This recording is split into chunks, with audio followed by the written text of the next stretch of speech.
दोस्तों आज लगभग पूरी दुनिया फ्यूल क्राइसिस से गुजर रही है। ऐसे में आज सबसे बड़ा मार्केट इलेक्ट्रॉनिक व्हीकल यानी ईवी बाजार का खुल गया है। तेल के बढ़ते दामों ने इस मार्केट को एक बड़ी जगह दे दी है और आज भारत के इलेक्ट्रॉनिक व्हीकल का बाजार तेजी से बढ़ रहा है। लेकिन विदेशों में चल रहे इस इलेक्ट्रिक व्हीकल का भारत में कैसा इम्पैक्ट है और भारत में इलेक्ट्रिक व्हीकल ज्यादा बिकने से लोगों को नुकसान क्यों हो रहा है, बताएंगे हम आज के इस वीडियो में। आज भारत में इलेक्ट्रिक व्हीकल का मार्केट तेजी से बढ़ रहा है। दरअसल इंडिया एनर्जी स्टोरेज अलायंस ने अपनी एक रिपोर्ट में दावा किया है कि साल 2021 से 30 के बीच में इंडिया में इलेक्ट्रिक वाहनों का बाजार 49% की एनुअल ग्रोथ रेट से एक्सपेंड हो सकता है और सेल्स के मामले में ये नंबर साल 2030 तक 17 मिलियन पर एनम के पार भी जा सकता है। लेकिन इन गाड़ियों की भला इतनी बिक्री क्यों हो रही है? इसमें बहुत से कारण आते हैं, जैसे कि central government and state government दोनों सरकारों से कंटिन्यूड सब्सिडी सपोर्ट, नई कंपनीज की इस सेगमेंट में एंट्री, ईवी टेक्नोलॉजी में डेवलपमेंट, फ्यूल की बढ़ती हुई कीमतें और कार्बन एमिशन स्टैंडर्ड्स में कड़ाई जैसे कारणों से प्रेरित होकर बिक्री में इस बढ़ोतरी का अनुमान लगाया गया है। और तो और इन इलेक्ट्रिक व्हीकल्स में टू व्हीलर्स की सबसे ज्यादा बिक्री होती है। एक्चुअली साल 2020 की महामारी के बाद डोमेस्टिक मार्केट में आई मंदी से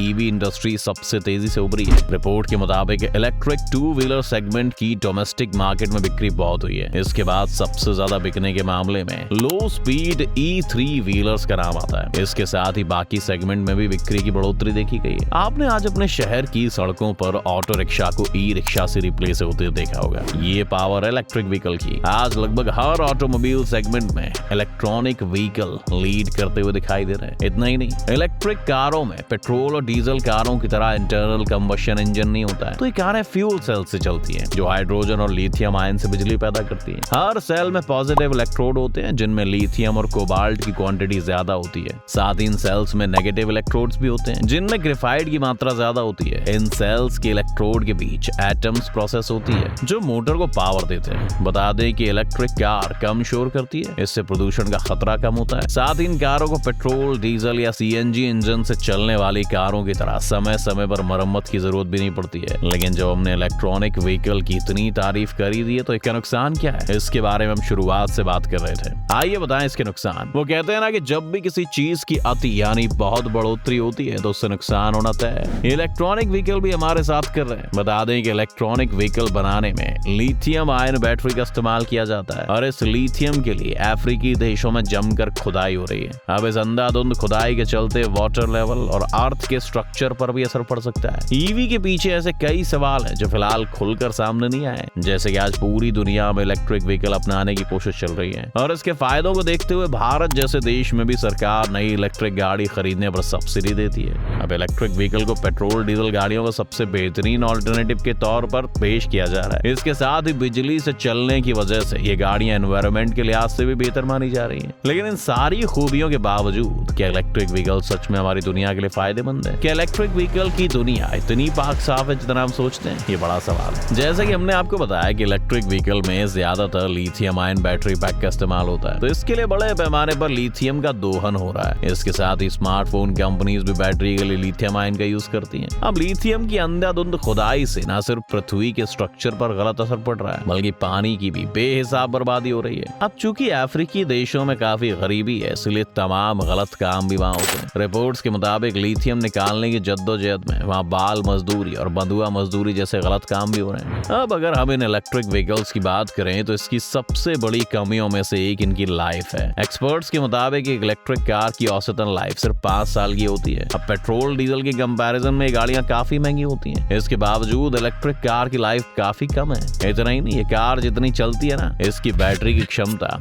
उतनी कम होती जाती है। ऐसे में 5 साल बाद इलेक्ट्रिक कार के रिटायर होने के बाद दूसरी कार की जरूरत पड़ेगी और ऐसे में बहुत ज्यादा खर्चा नुकसान दोनों ही होगा। और एक भारतीय इंसान इतनी जल्दी अपनी चीजें नहीं बदल सकता, क्योंकि जिस हिसाब से देश में महंगाई और पोल्यूशन बढ़ रहा है उस हिसाब से भारत के लिए गाड़ी बिल्कुल भी सूटेबल नहीं है। अब ये थी इसकी बैटरी लाइफ की बात, लेकिन इसका एक और बड़ा नुकसान है दोस्तों। एक्चुअली इलेक्ट्रिक कार हो या फिर बाइक, इन सब को चलाने के लिए इलेक्ट्रिसिटी की जरूरत पड़ती है और इसके लिए कंपनी इलेक्ट्रिक व्हीकल में बैटरी पैक का इस्तेमाल करती है जिसे चार्ज किया जाता है। लेकिन आप आए दिन सोशल मीडिया पर इन व्हीकल्स में आग लगने की खबरें भी देखते होंगे। इलेक्ट्रिक कार और टू व्हीलर में आग लगने की घटनाएं बढ़ती जा रही हैं। ऐसे में सवाल उठता है कि भारी भरकम बैटरी पैक से लैस गाड़ी और उसमें सफर करने वाले यात्रियों को कितना नुकसान पहुंचा सकती हैं और ये गाड़ियां सेफ्टी के मामले में कितनी खरी उतरती हैं। इन मामलों में तो इलेक्ट्रिक व्हीकल में लगने वाली आग से कई लोग अपनी जान तक गंवा चुके हैं। इसीलिए इलेक्ट्रिक व्हीकल इंडस्ट्री को इसके संभावित खतरों से बचने का सही उपाय जरूर खोजना होगा। अब जिन महंगे होते क्रूड ऑयल और देश में प्रदूषण की बिगड़ती सिचुएशन से निपटने के लिए सरकार इलेक्ट्रिक व्हीकल का ज्यादा से ज्यादा इस्तेमाल बढ़ाने की कोशिश में लगी है। इस सब के बावजूद अब इलेक्ट्रिक व्हीकल की बिक्री में कमी आ रही है, क्योंकि ईवी के साथ आज भी ऐसी कमियां जुड़ी हैं जिसकी वजह से इस सेक्टर की ग्रोथ कम है। सबसे पहले यही बात कि ईवी पूरी तरह से एनवायरमेंटल फ्रेंडली नहीं है। ईवी के क्रिटिक्स की माने तो इलेक्ट्रिक व्हीकल को जितना एनवायरमेंटल फ्रेंडली बताया जाता है ना, फिलहाल वो उतना एनवायरमेंट को फायदा पहुंचा नहीं रही है। असल में ईवी का टेल पाइप एमिशंस यानी कारों के पीछे से निकलने वाले धुएं से होने वाला प्रदूषण शून्य है, लेकिन ये इलेक्ट्रिक कार जिस पावर प्लांट से बिजली ले रही है ना, वो पोल्यूशन फैला रहे हैं। भारत जैसा देश अपनी एनर्जी रिक्वायरमेंट का बड़ा हिस्सा कोल बेस्ड पावर प्लांट से पूरा करता है, यानी जो कारें सड़कों पर पोल्यूशन नहीं फैला रही हैं, उनको बिजली देने के लिए पावर प्लांट प्रदूषण फैला रहे हैं। एक्सपर्ट्स की माने तो ईवी तभी पूरी तरह से पोल्यूशन फ्री माने जाएंगे जब तक उनको पावर सप्लाई करने वाले प्लांट ग्रीन एनर्जी प्लांट न बन जाएं। बात सही है, ये तो बिल्कुल